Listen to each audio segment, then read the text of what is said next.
Je ne sais pas si vous l'avez remarqué comme moi, mais il y a quand même un changement notable qui est apparu avec la situation au Burkina Faso le week-end dernier. Cette fois-ci, Macron n'a pas ouvert sa gueule. Aucune déclaration intempestive sur Twitter ou dans les médias français. Rien. Motus et bouche cousue. Et vous savez pourquoi? Je vais vous dire ce que je pense. Les militaires français ont certainement donné l'ordre à Macron de se taire. En effet, la fin de l'opération Sabre au Faso sonnerait le glas de l'opération Barkhane. Or, chaque fois que Macron ouvre sa bouche à propos de l'Afrique, c'est des centaines, des milliers d'Africains de tous âges et de toutes conditions, révulsés par sa condescendance, son paternalisme et son mépris, qui rallient le camp du sentiment anti-français, comme ils disent, qui est en réalité le camp du sentiment pro-Afrique. We're waiting for these people to come out. Because we are not going to read this memorandum without these imperialists and murderers come outside. If they think we are part of the nonsense they've been doing in West Africa, it stops here. We are not West Africa. And we're not going to allow that nonsense. We come here peacefully. And we want the France embassy to act peacefully and not provoke us.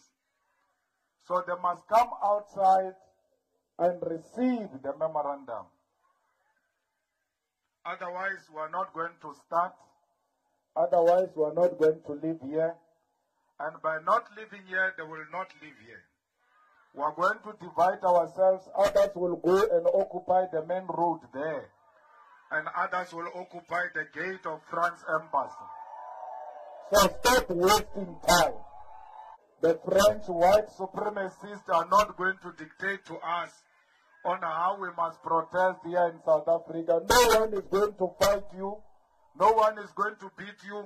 You have killed a lot of people in Africa. Why are you scared today to come out and face Africans?